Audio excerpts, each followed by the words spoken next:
چاہے وہ بائبل ہو، چاہے حدیث ہو، چاہے وہ سائیکالوجی کتاب ہو، دنیا کی کوئی کتاب ہو یا مذہبی کوئی کتاب ہو، اس کو آپ نے سائٹ پہ رکھنا ہے. کہ آپ یہ سمجھ نہیں سکتے جب تک والی کتاب نہ پڑھیں. یہ صرف قرآن کے ساتھ ہے کہ برزخ میں رکے ہوئے ہیں، وہاں پر سب انتظار کر رہے ہیں. کیسی کہاں لکھا ہوا یہ سب؟ کیونکہ تم جھوٹے ہو، کیونکہ تم اپنے ساتھ نفاق کر رہا ہو تو نہیں سمجھ سکتے. یہ بالکل صحیح ہے. کہتا ہے الحق من ربک فلا تکونن من الممترین.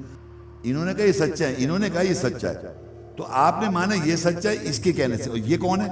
تو پھر نبی صلی اللہ علیہ وسلم کا قول مان رہے ہیں آپ. دنیا میں اس وقت پوری دنیا میں عالم دین ہے، ان سے جا کے پوچھیں کہ آپ کتنا سچ بولتے ہیں. وہ بزرگ جو ہیں دنیا کا کوئی آدمی میں چیلنج دیتا ہوں سچ بول کے دکھائے.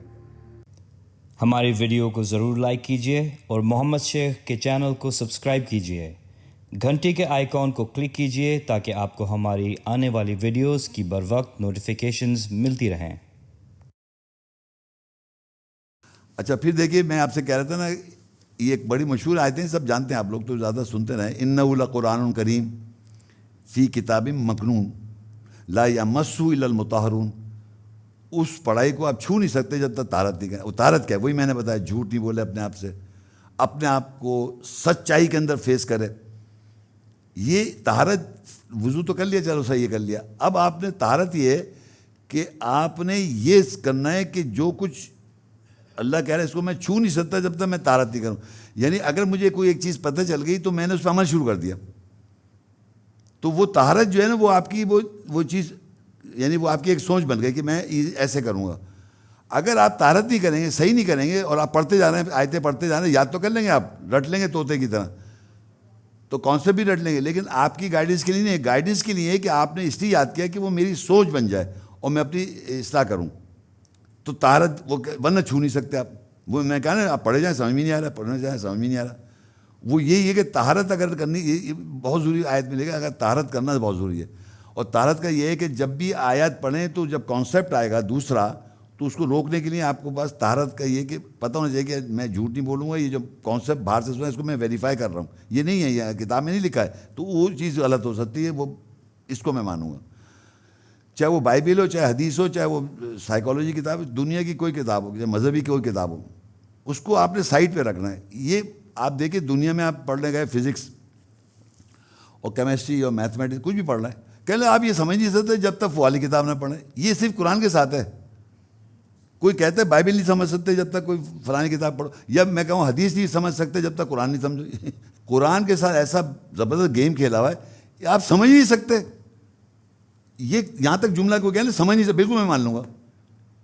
کیونکہ تم جھوٹے ہو، کیونکہ تم اپنے ساتھ نفاق کر رہا ہو تو نہیں سمجھ سکتے. یہ بالکل صحیح ہے. کیوں میں نے جھوٹی کہا؟ اللہ کہتا ہے الحق من ربک فلا تکونن من الممترین. حق جو ہے صرف اور صرف اللہ بول سکتا ہے.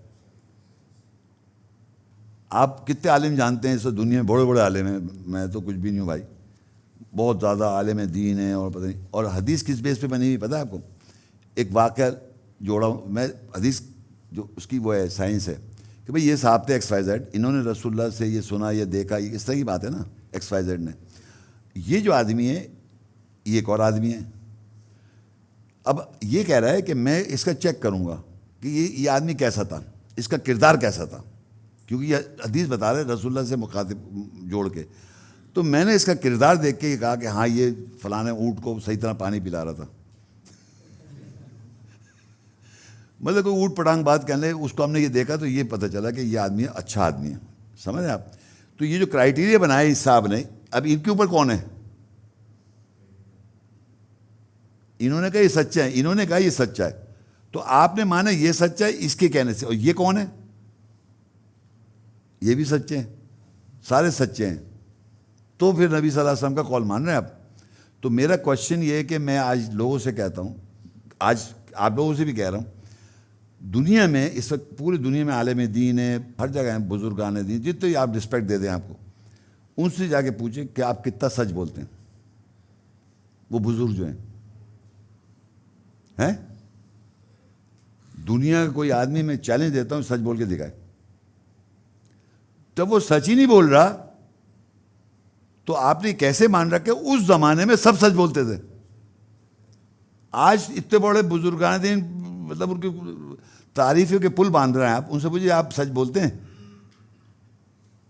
اور کہہ رہے ہیں تو وہ کہہ رہے تھے کہ وہ بھی سچے تھے، وہ بھی سچے تھے، وہ بھی سچے تھے، لہٰذا رسول اللہ نے فرمایا.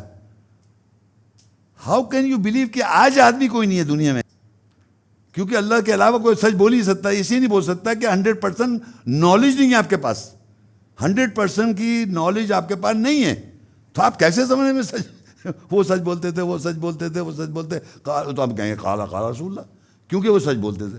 آپ کیسے آدمی ہیں بھائی؟ اور میں بتاؤں یہ 9/11 ہوا، بہت ساری باتیں. 9/11 ہو گیا صاحب، یہ جتنے سارے بیٹھے ہیں سب نے ٹی وی پہ دیکھا یہ جہاز آیا، یہ ٹاور میں گھس گیا ہے اور یہ گر رہا ہے. اب میں آپ سب سے پوچھوں کس نے کیا؟ یہ ہسٹری میں چلا گیا.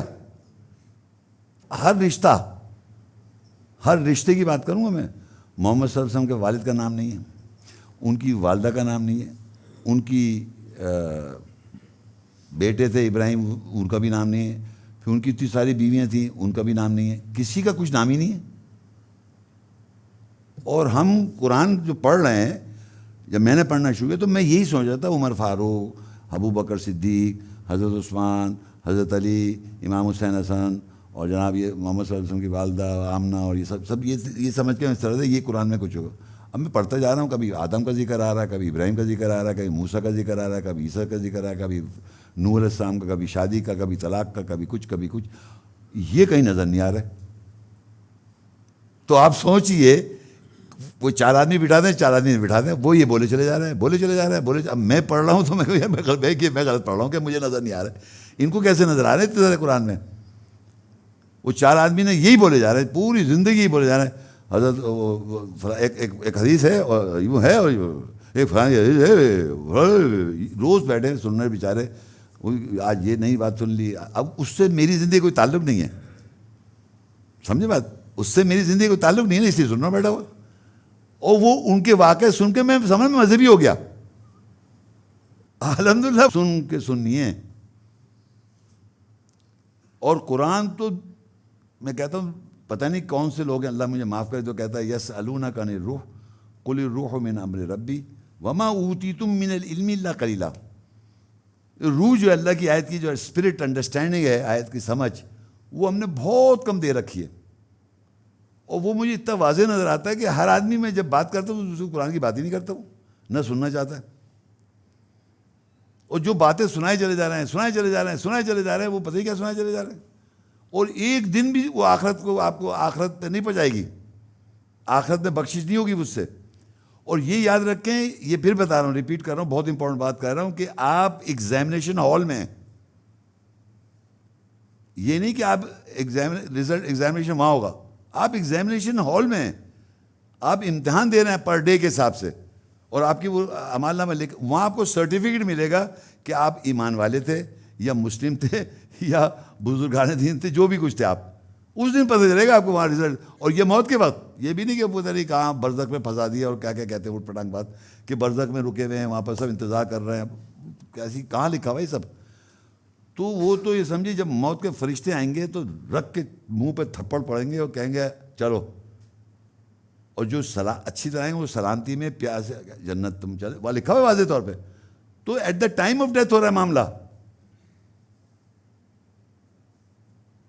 اور انہوں نے بنا رکھی صاحب وہ قبر میں پہلے جائیں گے، پھر قبر میں عذاب ہوگا، اور پھر وہاں فوٹو دکھائیں گے یوں کر کے. فوٹو حرام ہے نا، فوٹو حرام ہے نا. تو وہ قبر میں دیکھا، اچھا یوں کسی نے دیکھا نہیں محمد صلی اللہ علیہ وسلم کو، قبر میں پہچان جائے گا یہ محمد صلی اللہ علیہ وسلم ہے فوٹو سے.